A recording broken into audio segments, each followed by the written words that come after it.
Good evening. 3 Men in a Boat, Chapter 7. The river in its Sunday garb, dress on the river, a chance for the men, absence of taste in Harris, George's blazer, a day with the fashion plate young lady, Mrs. Thomas's tomb, the man who loves not graves and coffins and skulls, Harris mad, his views on George, banks and lemonade. He performs tricks. It was while passing through Moulsey Lock that Harris told me about his maze experience. It took us some time to pass through, as we were the only boat, and it is a big lock. I don't think I ever remember to having seen Moulsey Lock before, with only a single boat in it. It is, I suppose, Boulter's, not even excepted, the busiest lock on the river. I have stood and watched it sometimes when you could not see any water at all, but only a brilliant triangle of bright blazes and gay caps and saucy hats and many-coloured parasols and silken rugs and cloaks and streaming ribbons and dainty whites. When looking down into the lock from the quay, you might fancy it was a huge box into which flowers of every hue and shade had been thrown pell-mell, and lay piled up in a rainbow heap that covered every corner. On a fine Sunday, it presents this appearance nearly all day long, whilst up the stream and down the stream lie waiting their turn, outside the gates, long lines of still more boats, and boats are drawing nearer and passing away, so that the shiny river from the Palace to Hampton Church is dotted and decked with yellow and blue and orange and white and red and pink. All the inhabitants of Hampton and Moulsey dress themselves up in boating costume and come and mooch around the lock with their dogs and flirt and smoke and watch the boats, and, all together with the caps and jackets of the men, the pretty coloured dresses of the women, the excited dogs, the moving boats, the white sails, the pleasant landscape, and the sparkling water, it is one of the gayest sights I know in near this dull old London town. The river affords a good opportunity for dress, for, once away, we men are able to show our taste in colours, and I think we come out very natty, if you ask me. I always like a little red in my things, red and black. You know, my hair is a sort of golden brown, a rather pretty shade I've been told, and a dark red matches it beautifully. And when, I always think a light blue necktie goes so well with it, and a pair of those Russian leather shoes, and a silk red handkerchief around the waist. A handkerchief looks so much better than a belt. Harris always keeps 2 shades or mixtures of orange and yellow, but I don't think he is wise in this at all. His complexion is too dark for yellows. Yellows don't suit him. There can be no question about it. I want him to take blue as a background, with white or cream for relief. But there, the less taste a person has in dress, the more obstinate they always seem to be. It's a great pity, because he will never be a success as it is, while there are 1 or 2 colours in which he might not look really so bad with his hat on. George has bought some new things for the trip, and I'm rather vexed about them. The blazer is loud. I should not like George to know that I thought so, but there really is no other word for it. He brought it home and showed it to us on Thursday evening. We asked him what colour he called it, and he said he didn't know. He didn't think there was a name for the colour. The man had told him it was an Oriental design. George put it on and asked us what we thought of it. Harris said that as an object to hang over a flower bed in early spring to frighten away the birds, he would respect it, but that considered as an article of dress for any human being, except a Margate clown, it made him ill. George got quite huffy, but as Harris said, if he didn't want his opinion, why did he ask for it? What troubles Harris and myself with regard to it is that we are afraid it will attract attention to the boat. Girls, also, don't look half bad in a boat, if prettily dressed. Nothing is more fetching to my thinking than a tasteful boating costume. But a boating costume, it would be as well if all ladies would understand, ought to be a costume that can be worn in a boat, not merely under a glass case. It utterly spoils an excursion if you have folk in the boat who are thinking all the time a good deal more about their dress than of the trip. It was my misfortune once to go for a water picnic with two ladies of this kind. We did have a lively time. They were both beautifully got up, all lace and silky stuff, and flowers and ribbons and dainty shoes and light gloves. But they were dressed for a photographic studio, not for a river. They were the boating costumes of the French fashion plate. It was ridiculous fooling about in them anywhere near real earth, air and water. The first thing was that they thought the boat was not clean. We dusted all the seats for them and then assured them that it was, but they didn't believe us. One of them rubbed the cushion with a forefinger of her glove and showed the result to the other. They both sighed and sat down with an air of Christian martyrs trying to make themselves comfortable up against the stake. You were liable to occasionally splash a little while sculling, and it appeared that a drop of water ruined these costumes. The marks would never come out, and a stain was left on the dress forever. I was stroke. I did my best. I feathered 2 feet high, and I paused at the end of each stroke to let the blades drip before returning them, and I picked out a smooth bit of water to drop them into again each time. Bow said, after a while, that he did not feel himself sufficiently accomplished as an oarsman to pull with me, but that he should sit still, if I would allow him, and study my stroke. He said it was interesting him. But, notwithstanding all of this, and try as I would, I could not help an occasional flicker of water going over those dresses. The girls did not complain, but they huddled up close together and set their lips firm, as every time a drop touched them they visibly shrank and shuddered. It was a noble sight to see them suffering thus in silence, but it unnerved me altogether. I am too sensitive. I go wild and fitful in my rowing, and splashed more and more the harder I tried not to. I gave it up at last, and I said I'd row bow. Bow thought the arrangement would be better too, and we changed places. The ladies gave an involuntary sigh of relief when they saw me go, and quite brightened up for a moment. Poor girls, they had better have put up with me. The man they got now was a jolly, light-hearted, thick-headed sort of a chap, with about as much sensitiveness in him as there might be in a Newfoundland puppy. You might look daggers at him for an hour, and he would not notice it, and it would not trouble him if he did. He set a good, rollicking, dashing stroke that sent spray playing all over the boat like a fountain, and made the whole crowd sit up straight in no time. When he spread more than a pint of water over one of those dresses, he would give a pleasant little laugh and say, "I beg your pardon, I'm sure," and offer them his handkerchief to wipe it off with.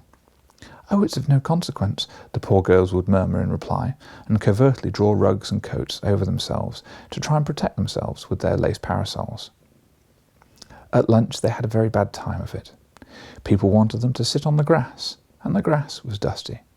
The tree trunks against which they were invited to lean did not appear to have been brushed for weeks, so they spread their handkerchiefs on the ground, sat on those bolt upright. Somebody, in walking by with a plate of beefsteak pie, tripped up over a root and sent the pie flying. None of it went over them, fortunately, but the accident suggested a fresh danger to them and agitated them. And whenever anybody moved about after that, with anything in his hand that could fall and make a mess, they watched that person with growing anxiety until he sat down. "Now then, you girls," said our friend Bow to them cheerily, after it was all over, "come along, you've got to wash up."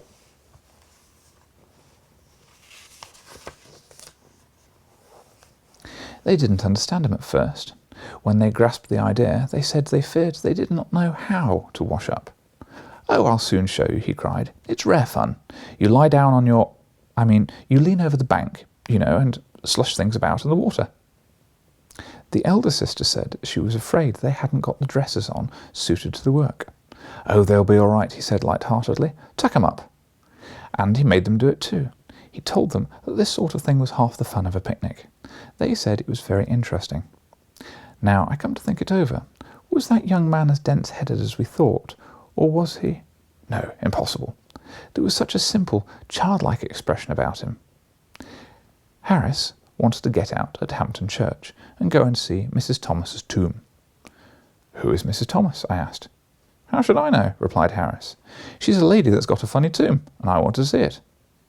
I objected, and I don't know whether it is I am built wrong, but I did never seem to hanker after tombstones myself. I know that the proper thing to do when you arrive at a village or a town is to rush off to the churchyard and enjoy the graves, but it's a recreation I always deny myself. I take no interest in creeping around dim and chilly churches behind wheezy old men and reading epitaphs. Not even a slight bit of cracked brass set in stone affords me what I call real happiness. I shock respectable sextons by the imperturbability I am able to assume before exciting inscriptions and my lack of enthusiasm for the local family history, while my unconcealed anxiety to get outside wounds their feelings. One golden morning of a sunny day, I leant against a low stone wall that guarded a little village church, and I smoked, and drank in deep, calm gladness from the sweet, restful scene. The grey old church with its clustering ivy and its quaint carved wooden porch, the white lane winding down the hill between tall rows of elms, the thatch-roofed cottage peeping above their trim-kept hedges, the silver river in the hollow, and the wooden hills beyond. It was a lovely landscape. It was idyllic, poetical, and it inspired me. I felt good and noble. I felt I didn't want to be sinful and wicked any more. I would come and live here and never do any more wrong, and lead a blameless, beautiful life, and have silver hair when I got old, and all that sort of thing. In that moment, I forgave all my friends and relations for their wickedness and cussedness, and I blessed them. They did not know that I blessed them. They went their abandoned way, all unconscious of what I, far away in that peaceful village, was doing for them, but I did it. And I wished I could let them know that I had done it, because I wanted to make them happy. I was going on thinking all these grand, tender thoughts, when my reverie was broken in upon by a shrill, piping voice crying out, "All right, sir, I'm a-comin', I'm a-comin'. It's all right, sir, don't you be in a hurry." I looked up and saw an old bald-headed man hobbling across the churchyard towards me, carrying a huge bunch of keys in his hand that shook and jingled at every step. I motioned him away with silent dignity, but he still advanced, screeching out all the while, "I'm a-comin', sir, I'm a-comin'. I'm a little lame. I ain't as spry as I used to be. This way, sir." "Go away, you miserable old man," I said. I've come as soon as I could, sir," he replied. "My missus never see you till just this minute. You follow me, sir." "Go away," I replied. "Leave me before I get over this wall and slay you." He seemed surprised. "Don't you want to see the tombs?" he said. "No," I answered. "I don't. I want to stop here." Leaning up against this gritty old wall. "Now go away, and don't disturb me. I'm chock full of beautiful and noble thoughts, and I want to stop like it, because it feels nice and good. Don't you come fooling around and making me mad, and chivying away all my better feelings with this silly tombstone nonsense of yours. Go away and get somebody to bury you cheap, and I'll pay half the expense." He was bewildered for a moment, and he rubbed his eyes and looked hard at me. I seemed human enough on the outside, but he couldn't make it out. He said, "You's a stranger in these parts. You don't live here." "No," I said, "I don't. And you wouldn't if I did." "Well then," he said, "you want to go and see the tombs, graves, folks being buried, you know, coffins." "You are an untruther," I replied, getting roused. "I do not want to see the tombs. Not your tombs. Why should I? We have graves of our own, our family has. Why, my Uncle Podger has a tomb in Kensal Green Cemetery. That is a pride of all the countryside. And my grandfather's vault in Bow is capable of accommodating 8 visitors, while my great-aunt Susan has a brick grave in Finchley churchyard with a headstone with a coffee-pot sort of thing in bas-relief upon it, and a 6-inch best white stone coping all the way round. It cost £. When I want graves, it is to those places I will go and revel. I do not want other folks. When you yourself are buried, I will come and see yours. That is all I can do for you." He burst into tears. He said that one of the tombs had a bit of stone on top of it that had been said by some to be probably part of the remains of the figure of a man, and that another had some words carved upon it that nobody had ever been able to decipher. I still remained obdurate, and in broken-hearted tones he said, "Well, won't you come and see the memorial window?" I would not even see that, so he fired his last shot. He drew near and whispered hoarsely. "I've got a couple of skulls down in the crypt," he said. "Come and see those. Oh, do come and see the skulls. You're a young man out for a holiday. You want to enjoy yourself. Come and see the skulls." And then I turned and fled. And as I sped, I heard him calling after me, "Oh, come and see the skulls. Come back, see the skulls." Harris, however, revels in tombs and graves and epitaphs and monumental inscriptions, and the thought of not seeing Mrs. Thomas's grave made him crazy. He said he'd looked forward to seeing Mrs. Thomas's grave from the first moment that the trip was proposed. He said he wouldn't have joined if it hadn't been for the idea of seeing Mrs. Thomas's tomb. I reminded him of George and how he had to get the boat up to Shepperton by 5 o'clock to meet him. Then he went for George. Why was George to fool about all day and leave us to lug this lumbering, old, top-heavy barge up and down the river by ourselves to meet him? Why couldn't George come and do some work? Why couldn't he have the day off and come down to us? Bank be blowed. What good was he at the bank? I never see him doing any work in there, he continued. Whenever I go in, he sits behind a bit of glass all day, trying to look as if he's doing something. What's the good of a man behind a bit of glass? I have to work for my living. Why can't he work? What use is he there? What's the good of their banks? They take your money, and then when you draw a cheque, they send it back, smeared all over with ink, saying no effects, refer to drawer. What's the good of that? That's the sort of trick they served me twice last week. I'm not going to stand it much longer. I shall withdraw my account. If he was here, we could go and see that too. I don't believe he's at the bank at all. He's larking about somewhere. That's what he's doing, leaving us to do all the work. I'm going to get out and have a drink. I pointed out to him that we were miles away from a pub. And then he went on about the river. What was the good of the river? And was everyone who came to the river to die of thirst? It's always best to let Harris have his head when he gets like this. Then he pumps himself out and is quiet afterwards.